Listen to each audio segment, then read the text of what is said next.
so we're going to just work on some rear mount positional controls and then a couple of variations of the rear naked choke. So just normal traditional rear mount controls, hooks in, and then I establish my seatbelt. So my seatbelt control, I have a hand coming up over the shoulder. This I want to basically place like this into the center of his chest. The other hand comes through underhook under the arm, and then the hand hides my attacking hand. Okay, so notice how it's covering that hand. So if I'm here and the guy starts defending, he grabs there, he basically accesses the hand that's the non-threatening hand first.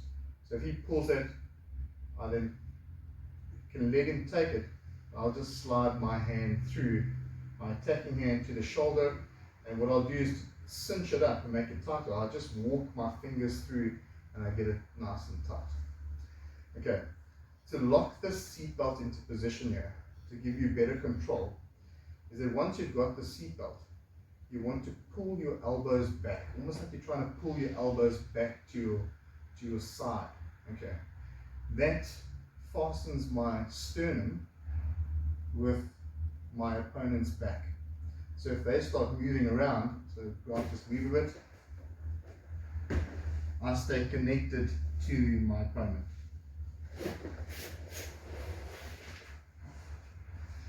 Alright, okay, so that's one control. A couple of other things to note is that there's what we call a strong side and a weak side. So a weak side would be if I fall in this direction, and as you can see, my connecting hand for a normal rear naked choke is now stuck under my opponent's body.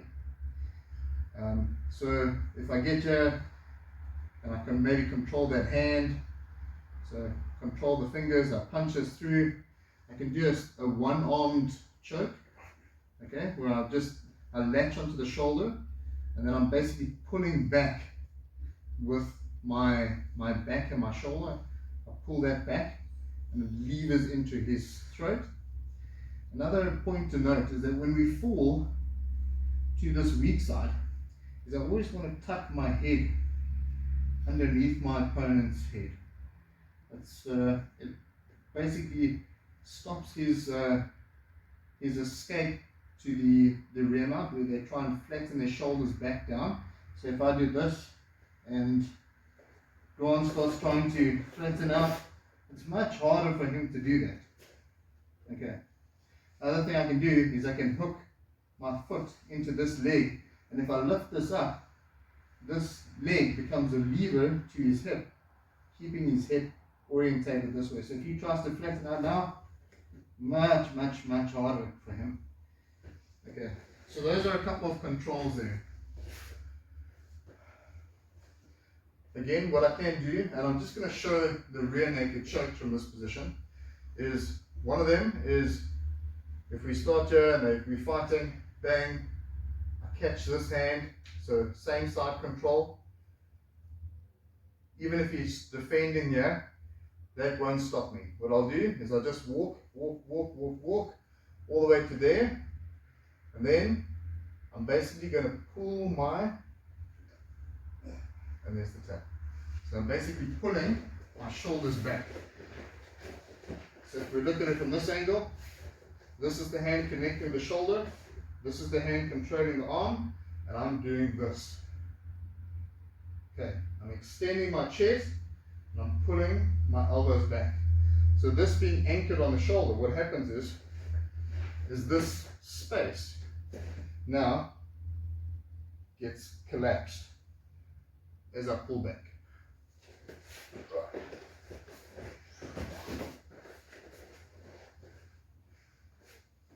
So back into this position, there's obviously your normal rear naked choke, where I'll control this hand, walk this up, get it to there, hand comes out. Then what I'm going to do is I dive my hand. I'm just going to turn slightly sideways here. Almost like I'm going to try and run my fingers straight over my knuckles here. So this hand that's hooked onto the shoulder, these fingers run straight across the knuckles. It goes behind the head, then the hand on the shoulder connects with my bicep. At this point, I start to squeeze, and then I just take a big breath. Okay. So the big breath, what it does, is expands your chest, and with the expansion of the chest, it then removes more of the space in that choke. Okay, so it's like a lasso. I'm pulling the lasso tighter and tighter and tighter as I choke. Okay, so that's another method of performing the rear naked choke. Another one is we can go palm to palm. Now, palm to palm is a quicker choke. So I don't have to do this. Just basically, if this was the arm that went around the neck, connected to the shoulder, this hand will connect palm to palm, gable grip. I then pull that as far back as I can. So at this point, like I've pulled this hand right to my chest here. Bang. And then the same movement as the single arm rear naked choke is I just pull that back with my shoulder. And it just removes all the space there. Okay. It's a little bit of an uglier choke. It hurts more. It's more of an air choke and it kind of starts crushing the windpipe. The other one is a little bit more of a blood choke because of the V shape that your neck fits into, and it cuts the carotids off. So it's just a couple of different variations on that. Right. So we spoke about strong side, weak side. We've done the weak side. If I fall strong side, actually wait, there's one other thing from the weak side. If I fall weak side and I want to transition to strong side, I reach over, I grab the shoulder, I pick the shoulder up, pull the arm out, and then I make a nice little wedge with my knuckles, and I just slide that straight in, boom, to the other side, and I can do all the rear naked choke versions that you saw earlier from this position. Okay, so that's the transition between strong side and weak side.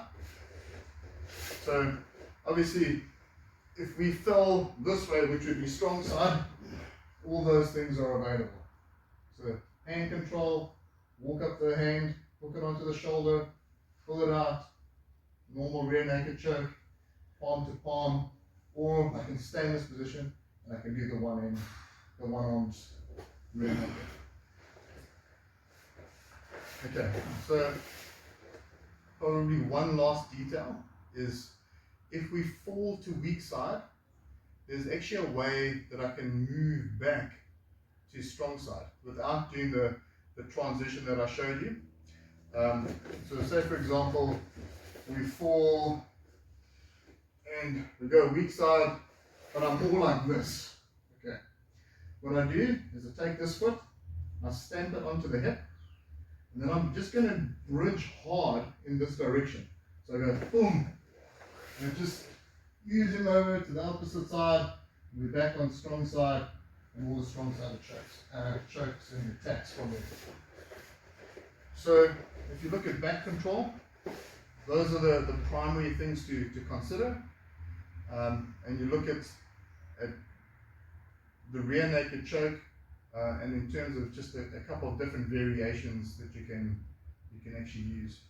So you got obviously the single arm one, you got the conventional one, and you got the palm to palm.